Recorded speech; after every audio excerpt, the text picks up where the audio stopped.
Good morning, everybody. Orange J here with another War of the Visions video, and today we are going to do part number 2 of the Persona 5 unit preview video series, where we are going to talk about Makoto, aka Queen, when she's in her Persona dungeon exploring mode, and that's the version that we're going to get in War of the Visions. So let's talk about her. Now, you're not going to have to pull for Queen. She is the handout unit, so you log into the game on Wednesday, boom, you get to see her walkout animation, maybe? I don't know if we get to see a walkout animation for her, but she's in your present box, so go collect her, and then you get to decide, do I want to build her up? Do I want to spend some biz getting her shards? Do I want to invest in this character?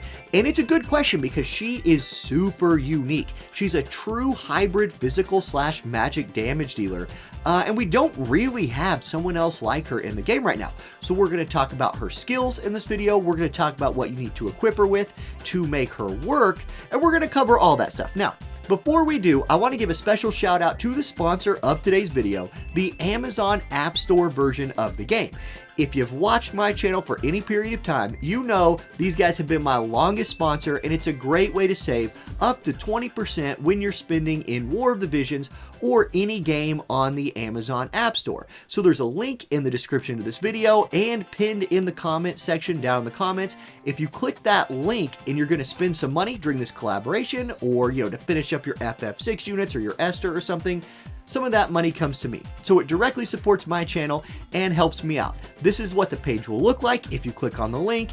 You scroll down a little bit here, you can buy the 10,000 coins, which is $100. You get that for 82, or you can click this little blue discover all Amazon coin packs, and it will show you all of the different dollar amounts you can spend.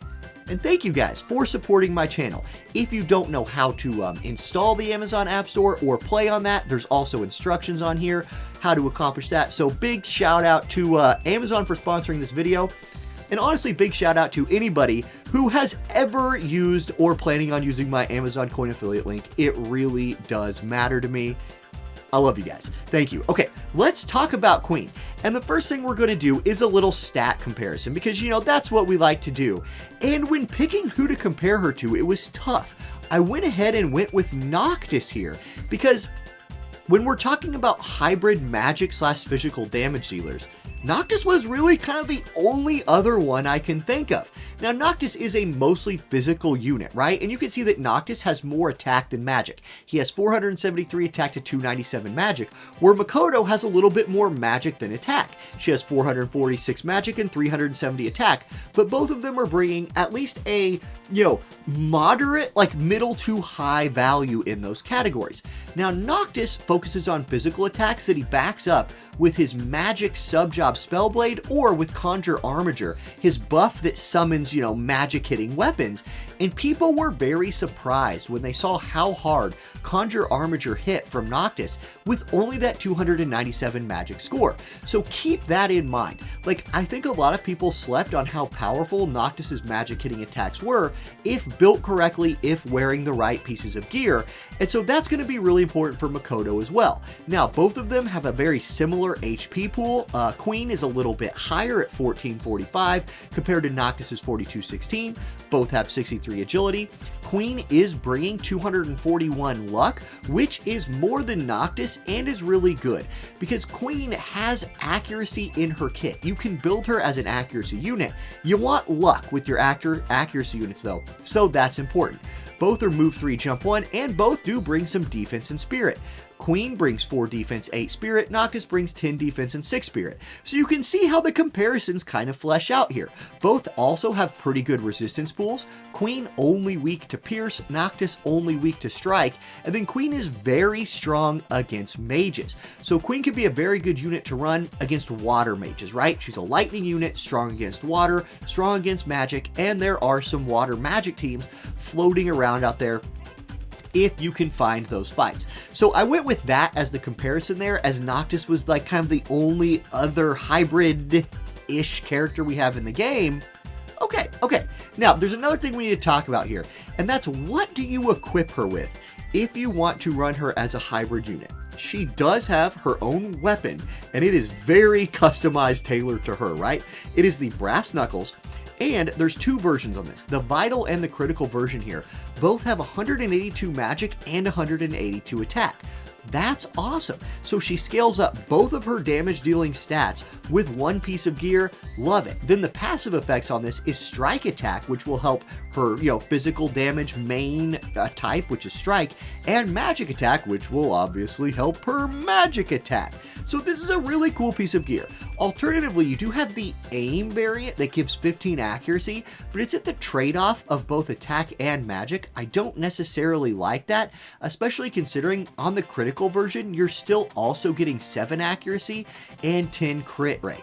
Honestly, the different versions of this aren't super different. I would probably be building the critical version myself, and if I'm going for an accuracy build on her, I would look for like an Alexandrite ring or a wolf mask, something like that to boost her accuracy instead of this piece of gear. But you do want this piece of gear, especially if you want her leaning into her hybrid damage. Now, let's look at the unit herself, and we will start with her TMR, Queen's Replica Mask. This is a good TMR. It does not have agility on it. So again, I do like my TMR accessories to have agility, but the stat line's decent. 354 HP, 10 written out in letters for some reason defense, and then it has 52 magic. Don't be confused by the fact that it says 52 both times. I don't know why sometimes the JP side of the site translates weird. It just does. So 52 magic. Again, helping her scale up on her magic a little bit. And then the buff is actually an AoE spirit penetration buff. Interesting. I don't know if this is going to be super useful all the time, but there could be some uses out there. I don't think you build Queen to 99 just to get this TMR, but there it is. Then her master ability has the elemental buff for her group, of course it does, and then she gets 15% HP and 5 lightning attack, which that's good. The 5 lightning attack will help both her magic and physical attacks. 5's not a ton. Alright, let's look at her kit. This is obviously where her bread is gonna get buttered, if you know what I mean. And let's pay attention again to both attack and magic. First of all, Clarity. This is the only support ability she's getting from her new job, and it EX upgrades to Clear and Well Behaved. She gets 24% attack, 24% magic, nice lean into that true hybrid, and she catches some defense penetration. So, if you go back to her TMR here, she can get spirit penetration from that through a buff, or she can get defense penetration from a support ability. Obviously that support ability much more reliable than a TMR buff that will wear off in 3 turns, and so maybe at this point you're leaning more into maybe her physical damage will be better. And I think I'll probably agree with that statement, but we'll have to see how she plays out. Then you have choices. Do you want to go pure physical with like also her missile subjob? Well, you could go increase range 2, you could also go missile attack. Probably not the best. Do you want to go full accuracy? You have a 20 accuracy buff right here from her pugilist subjob. Or do you want more HP and more attack and go more into that like I'm going to be hard to kill and hit you hard? Well, you have Fighting Spirit from Pugilist, which is an HP and attack buff. So I think you run probably Clear and Well Behaved all the time, and then just mix in the second one for whichever one you want. Counter moves. She has Physical Reflex. If you're fighting physical teams, you can reflex those moves with Physical Reflex. This would be the default one. I would say you just put this on and just let it proc sometimes and feel good about it. Alternatively, you do have Burst Counter, which if upgraded through the support ability, right, is a 165% modifier striking attack with a 50% chance to proc. Don't sleep on how good that is. If you're fighting evasion teams and you want that extra accuracy, come up here, slap this accuracy plus 20 on, and get this strike counter upgrade. If somebody gets on you, you have a 50% chance, a coin flip, of 165% 2-hit counter move that might just knock them out if they don't kill her, so I wanted to mention that. Then she also has counter shot, but you're probably not going to run that one. Okay, what about her main job? What can this new kit do? Let's pay attention again to what attacks are magic and what attacks are physical. First one, Frey, which does get EX upgraded. This is her cheapest move. It is also a magic attack. 141% modifier with a magic debuff for the target. Gets EX upgraded for a spirit decrease of 30 for 3 turns for the target. So again, defense penetration up in those support abilities. Here's another way to get around spirit for her magic attacks with this Frey move right here. Unfortunately, it just doesn't hit that hard. 141% modifier, and it's magic. Something I want to point out. Her abilities do not just scale off of attack and magic. Yes, they all have, and you can see it on the screen right there, I'm hovering it. They all do have 100% scaling off of the magic and attack stat, but she also gets a ton of damage on all of her skills from Dex, Agility, and Luck. 40% of her Dex calculated into damage, 20% of her Agility calculated into damage, 20% of her Luck calculated into damage. Individually, each one of those would not be a huge boost, but together they will give a significant amount of damage, I think, to both her magic and physical attacks. Just something to keep in mind. I don't think you specifically build Dex on her just for more damage, but you are getting a boost, so let's shout that out. Now, next up, we have some buffs to talk about here. Clearing Mind. This is a spirit buff for herself, and it gives her a 50% chance to turn off counter moves for her opponents for 3 turns. That's pretty cool. I think this is a strongish buff, and it's something that's kind of unique to her. Boom, buff up your spirit. Okay, you're a little bit tankier now, and half the time when you hit somebody, you're going to turn off their counter moves for 3 turns. Pretty neat. Then she has Maracakaja, and all of these moves for these Persona characters, by the way, totally just taking the name of moves in Persona and bringing them to War of the Visions, which is pretty dang cool. So Maracakaja, this is a group AoE resistance buff. Already I like this. This is already something I approve of. Then it gives her attack and magic 40% for 3 turns. So if you're going for a damage build, this is really cool. Makes her a little bit more of a bruiser, helps your group survive AoE attacks, and increases both of her main damage stats. Flash Bomb. This is a very important move for her if you're running her in an accuracy build. It is a 3-turn 40 accuracy buff for herself. So very, very important. Also, it is a physical striking a type. It's a striking a type. A striking attack damage move that hits at range in an AoE. We don't have a ton of these. We don't have very many ranged AoE strike attack moves, so that is pretty unique in and of itself. Also, it can inflict stun. So she's probably a unit you're gonna run at high faith anyway to help her magic attacks. This will have a pretty decent chance of stunning in an AoE and will do a lot of damage and gives her accuracy for 3 turns. Flash Bomb is gonna be one of her staple moves. She has 5 uses of it at 32 AP. Then she has a Mafredine. I can't remember what it's called in Persona, but it's something close to this. This breaks general barriers, so barriers that resist all types of damage. It'll break that. Magic attack, 185% damage, again in a nice little AoE pattern.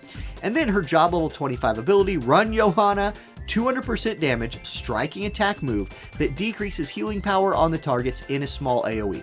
So she doesn't have a ton of range, but she does have several AoE options, both magical and physical. Her new job's sub-job abilities, Freydine will dispel auto revive, so re-raise on targets, 185% modifier with a good range on it. And then she has heal, right? This is basically Curaga, and because you're putting magic on her, even though she's a DPS unit, this could heal for a decent amount. In a turn 2 of Guild Wars, if the AI is willing to use it over buffs, we would have to see how the AI works there. You then have Gunner Sub if you want to lean into that. Not going to go over all that. You guys know what Gunners do. Note, though, that she does not have the quadruple shot, so you're not going to be able to use her for big chains like that, but it does give her a critical hit rate buff or a missile attack range buff if you want that. And then Fighter is the other interesting sub-job here, in my opinion. It gives her access to Steel Body Stance. If you just wanted to be more anti-physical bruiser, you have a chance to do that there. And then this one, the Height of Martial Arts. This is a strike attack buff for allies and 20 more defense pin for her. So if you're really leaning into that strike attack build, you probably run Fighter Sub for this buff in particular. I think that could be really strong. And then her Limit Break, we're back to magic because she really is a hybrid unit. Has a lightning resist debuff, 25% for 3 turns, single target, nice range, 58 AP, 200% modifier, and gives her haste for 3 turns. There we go. That's Queen. That's her kit. So she's very unique. I don't think we've seen a character quite like her in the game before. Offers us a lot of striking attack, which is very hard to mitigate. Combine that with her magic attacks. I think she'll be hard to tank. But in lightning, will she be as strong of a carry as your Clouds, as your Esthers, as your Ibaras? My gut says no. I don't think she will. But if we've learned one thing from all these collaborations, people tend to be sort of low on the free units. I would say in FF6, nobody was low on Locke. We all knew how good Locke was going to be. But think back to your like Promptos of the world. People were kind of like, yeah, I mean, it's Prompto. He kind of does some missile stuff and some debuffs. Yes, Prompto's really good. And I think Queen is going to be really good as well. Will she be as good as Joker? My gut says no. We'll have to see how that plays out. But she could be a nice complement to somebody who is maybe has like one really strong lightning carry. With a Charlotte, Queen could be that third cog in your wheel, that next person in your group. And she looks like she's going to be, well, it's Queen. It's Queen from Persona 5. Look at her. Look at her picture. Where is it, right? Look at her picture. It's really cool looking. So that's what I got to say about Queen. You don't have to pull her, so I don't have to wish you good luck on that. But if you are pulling on Persona 5, please do again remember Amazon coin affiliate link down below, and good luck on all your pulling adventures. I'll catch you guys next time. Peace.